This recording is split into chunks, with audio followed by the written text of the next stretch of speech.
लंबित वेतन की मांग को लेकर आशा उषा कार्यकर्ता सड़क पर उतरे।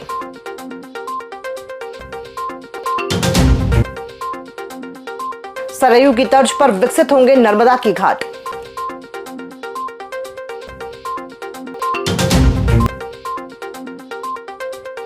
सोलह सूत्री मांगों को लेकर किसानों ने घेरा तहसील कार्यालय।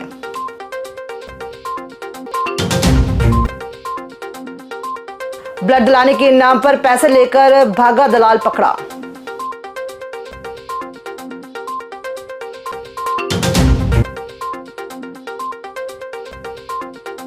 तेंदुए पर हल्ला, निकला बन बिल्ला।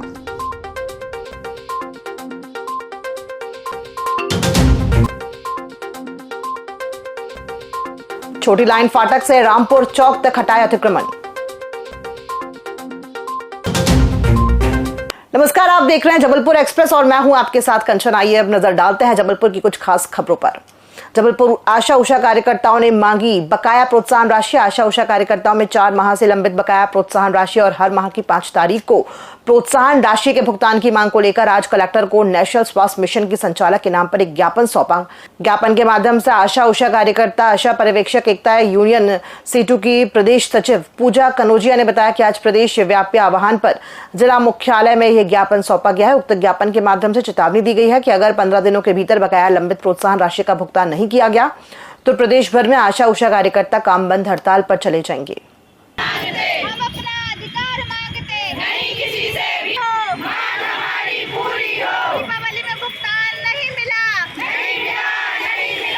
आज हम सभी मध्य प्रदेश की आशा और पर्यवेक्षक बहनें, जबलपुर से समस्त ब्लॉक, समस्त आशा कार्यकर्ता बहनें, शहरी एवं ग्रामीण बहनें आप आज अपनी लंबित मांगों को लेकर धरने प्रदर्शन में हैं, प्रदर्शन में सम्मिलित हुई हैं। उनकी मुख्य मांग है 4 माह का जो रुका हुआ भुगतान, वो अधूरा भुगतान मिला है हमारी बहनों को और पूरा भुगतान कभी नहीं दिया जाता। अगर आज एक आशा का 10,000 वाउचर बनता, वैसे तो इंसेंटिव 56 प्रकार के गिनवा के हमारी केंद्र सरकार, राज्य सरकार, सांसदों के बीच में यह बात रखती है कि आशा को ये मिल रहा है, वो मिल रहा है, 56 प्रकार के इंसेंटिव मिल रहे हैं। लेकिन हकीकत में ज़मीनी स्तर में देखेंगे तो आज एक एक आशा बहन को भुगतान के लाले पड़े हैं। जिस दीपावली त्यौहार में लोगों को बोनस मिलता है, कमीशन मिलता है और उनके प्रमोशन होते हैं, आज हमारी आशा बहनें प्रोत्साहन राशि के लिए तरसी हैं कि आज आपने अगर 15 दिनों के अंदर हमारी समस्याओं को समाधान नहीं किया तो मध्य प्रदेश में एक एक आशा और पर्यवेक्षक बहनें अनिश्चितकालीन हड़ताल की तरफ जाएगी, जिसकी समस्त जिम्मेदारी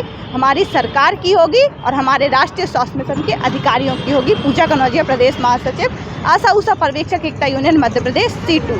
धन्यवाद। जबलपुर सरयू की तर्ज पर विकसित होंगे नर्मदा के तट। अयोध्या स्थित सरयू नदी के घाटों की तर्ज पर जबलपुर में भी नर्मदा के घाटों का विकास किया जाएगा। प्रथम चरण में 6 नर्मदा घाटों का विकास किया जाएगा। कार्य का भूमि पूजन मुख्यमंत्री डॉक्टर मोहन सिंह यादव करेंगे। इस आशय की जानकारी आज यहां पत्रकारों से चर्चा के दौरान प्रदेश शासन के लोक निर्माण मंत्री राकेश सिंह ने दी। मंत्री श्री सिंह ने बताया कि प्रथम चरण में खारी घाट, दरोगा घाट, ग्वारी घाट, उमा घाट, सिद्ध घाट और तिलवारा घाट को आपस में जोड़कर उनके विकास किया जाएगा। इन घाटों को सरयू नदी के आधार पर नया स्वरूप दिया जाएगा, जिसके तहत हरि घाट में हरि विसर्जन के लिए पृथक कुंड बनाया जाएगा। वहीं श्रद्धालुओं और नाविकों के लिए एक छोटा नौगांव घाट बनाया जाएगा, जिसको ये माना गया कि हम इस पर आगे बढ़ सकते हैं। DPR के उपरांत लगभग जो अभी हम आपको दिखाएंगे इस पर सहमति होगी। एक हमने उस वॉक थ्रू में लगभग वो सारा चित्रण होगा जो स्वरूप सामने आने वाला है।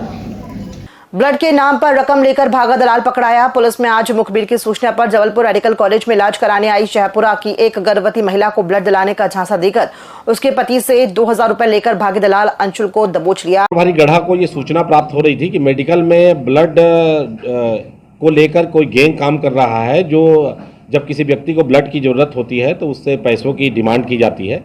इसी तारतम्य में जब इसमें मुखबिरी बैठाई गई और एक जो सापुरा भिटौनी की दंपत्ति थी जिसकी वाइफ प्रेग्नेंट थी, उसको ब्लड की आवश्यकता थी, तो इसमें एक अंशुल अवस्थी नाम का व्यक्ति था। उसने कहा कि मैं 2,000 रुपये में आपको ब्लड उपलब्ध करा दूंगा और वो 2,000 रुपये लेकर भाग गया। इसमें जब इनने पुलिस को सूचना दी तो तत्काल थाना प्रभारी एक्टिव हुए और इसमें जब पूरी जांच की गई तो ये पाया गया कि अंशुल अवस्थी के 2 और साथी हैं, एंड्रयू जॉर्ज और जॉनसन फ्रांसिस।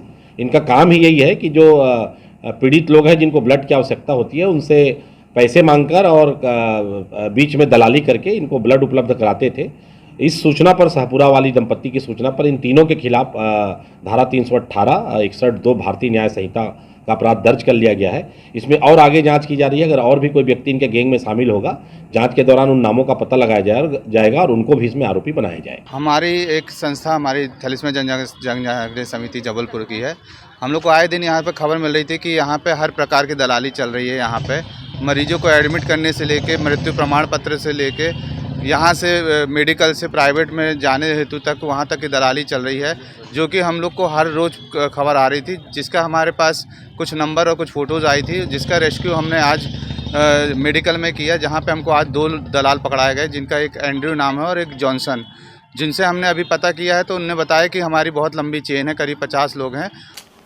जबलपुर में अंजुमन स्कूल के शिकायतकर्ता को धमकी मिल रही है। जबलपुर के अंजुमन इस्लामिया इंग्लिश मीडियम स्कूल में शुक्रवार का अवकाश रखने और रविवार को स्कूल लगाने की सूचना जिला प्रशासन को देने वाले भाजपा अल्पसंख्यक मोर्चा की नगर महामंत्री मुजम्मिल अली की मुश्किलें कम होने का नाम ही नहीं ले रही हैं। शिकायत के बाद भाजपा अल्पसंख्यक मोर्चा के नगर महामंत्री मुजम्मिल अली को कौम से गद्दारी करने और दलाली खाने की बात कहकर उन्हें धमकाया जा रहा है। नगर महामंत्री मुजम्मिल अली ने इस बात की शिकायत नगर भाजपा अध्यक्ष रत्नेश सोनकर से करते हुए तत्काल धमकाने वाले पर सख्त कार्रवाई की मांग की है। मुजम्मिल अली जो भाजपा अल्पसंख्यक मोर्चा के नगर महामंत्री हैं, उनने एक शिकायत आवेदन पत्र ओमती में इस आशय का दिया है कि अंजुमन इस्लामिया स्कूल में शुक्रवार को जो छुट्टी का आदेश हुआ था, जिसे बाद में इनके दबाव के कारण निरस्त किया गया, कोई व्यक्ति, कोई अंसारी नाम का और दो व्यक्तियों ने इनको धमकी दी है।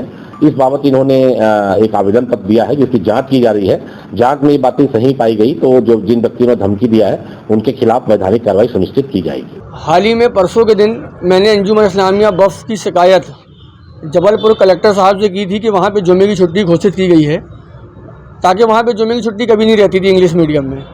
उसको लेकर जिला प्रशासन ने बहुत मुस्तैदी से कार्रवाई की, तत्काल उसका आदेश वापस करवाया।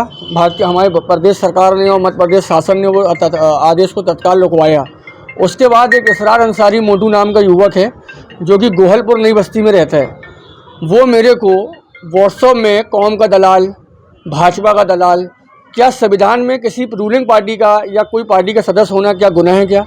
जबलपुर डुमना एयरपोर्ट में दोपहर के वक्त उस समय सनसनी फैल गई जब सूचना मिली कि एयरपोर्ट परिसर में तेंदुआ घुस आया है। दरअसल एक सुरक्षा कर्मी ने सीसीटीवी कैमरे में एक जानवर को रनवे पर टहलते हुए देखा, जिसे उसने तेंदुआ समझा और अपने अधिकारियों को सूचना दी। एयरपोर्ट के अधिकारियों ने तुरंत वन विभाग को सूचना दी। सूचना मिलने पर वन विभाग की रेस्क्यू टीम एयरपोर्ट पर पहुंची और जब उन्होंने सीसीटीवी कैमरे की फुटेज देखी तो उसमें नजर आ रहे जानवर को उन्होंने वन बिलाव के तौर पर पहचान की, जिससे जंगली बिल्ली भी कहा जाता है। ये जानवर काफी छोटा होता है और इंसानों पर हमला नहीं करता है। हालांकि इसके बाद वन विभाग की रेस्क्यू टीम ने एयरपोर्ट के पूरे रनवे परिसर में सर्च ऑपरेशन चलाया, लेकिन कोई भी जानवर वहां पर मौजूद नहीं था और एयरपोर्ट पूरी तरह से सुरक्षित माना गया। जबलपुर एयरपोर्ट के डायरेक्टर आर पांडे ने बताया कि एयरपोर्ट के सुरक्षा कर्मी और वन विभाग की टीम ने संयुक्त रूप से पूरे परिसर की छानबीन की है, जिसमें कोई भी जानवर नजर नहीं आया। ये एयरपोर्ट पूरी तरह से सुरक्षित है। इधर वन विभाग के अधिकारियों ने बताया कि ये वन बिलाव ज्यादातर झाड़ियों के बीच में रहता है, इसलिए रनवे पर किसी तरह का खतरा नहीं है।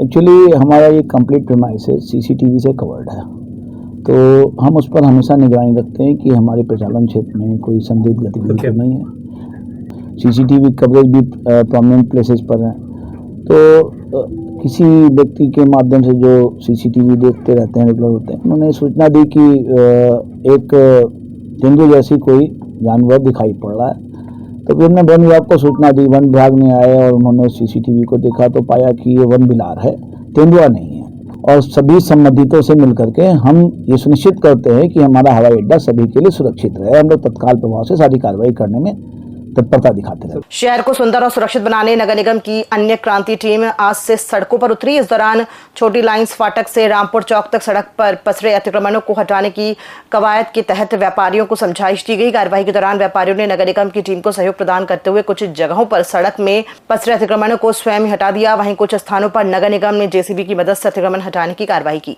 नगर निगम की अन्य क्रांति विभाग की प्रभारी सागर बोरकर ने इस कार्रवाई के संबंध में बताया कि यह कार्रवाई फिलहाल 3 दिनों तक चलेगी। इस दौरान छोटी लाइन फाटक से रामपुर चौक तक सड़क पर पहले अतिक्रमणों को हटाया जाएगा और व्यापारियों को समझाइश दी जाएगी। उन्होंने बताया कि अतिक्रमण हटाने की कार्यवाही अगले 3 महीने के दौरान पूरे शहर में विभिन्न जनों के अंतर्गत की जाएगी। पिछले हफ्ते जिला प्रशासन की कलेक्टर महोदय की अध्यक्षता में एसपी सर थे, कमिश्नर सर थे, एक बैठक हुई थी जिसके आधार पे हमने एक निर्णय लिया था कि शहर की जो सकरी गलियां हो गई हैं, चौड़े रोड होने के बावजूद वहां पे जो है ट्रैफिक की समस्याएं होने लगी हैं, फुटपाथ क्लियर नहीं थे, तो सभी ने इस चीज़ पे एग्री किया। हमारे जनप्रतिनिधियों ने भी इस बात को एग्री किया कि वो ज़रूरी है शहर की सुंदरता और सुगमता को बनाए रखने के लिए। तो यह ड्राइव निरंतर चलाई जा रही है। हम कोशिश कर रहे हैं कि एक व्यवहारिक बदलाव आ जाए, बिहेवियरल चेंज। उसके लिए बार बार इनको बताया जा रहा है कि ये क्यों ज़रूरी है कि रोड चौड़ी होनी चाहिए। नागरिकों से भी आग्रह है कि गाड़ी कहीं कहीं ऐसे ही पार्क ना कर दें, जहाँ नियत जगह है वहाँ पार्क करें। बाकी लोगों से बताया जा रहा है कि भाई आप जो नियत जगह है, जितना निगम ने जैसे सेट बना रखे हैं यहाँ पे, तो उसको पार ना करें ताकि लोगों के फुटपाथ की जगह। जबलपुर दमोह में गौहत्या के खिलाफ उपचार आक्रोश। दमोह जिले में हुई गौहत्या में हिंदू संगठनों के आक्रोश को भड़का दिया है। घटना के विरोध में आज एडवोकेट हर्ष सोनी व अभिषेक उपाध्याय के नेतृत्व में कलेक्टर के नाम मुख्यमंत्री को एक ज्ञापन सौंपा गया। ज्ञापन में कहा गया है कि घटना न केवल धार्मिक आस्था पर प्रहार है, बल्कि ये सामाजिक सद्भाव को भी आहत करता है। ज्ञापन में दूसरों पर तत्काल सख्त कार्रवाई की मांग की गई है। इस मौके पर एडवोकेट सागर सत्येंद्र पांडे, अभिषेक कुशवाहा, प्रशांत स्वाति शर्मा, महेश मंगलानी और आरती पांडे मौजूद रहे।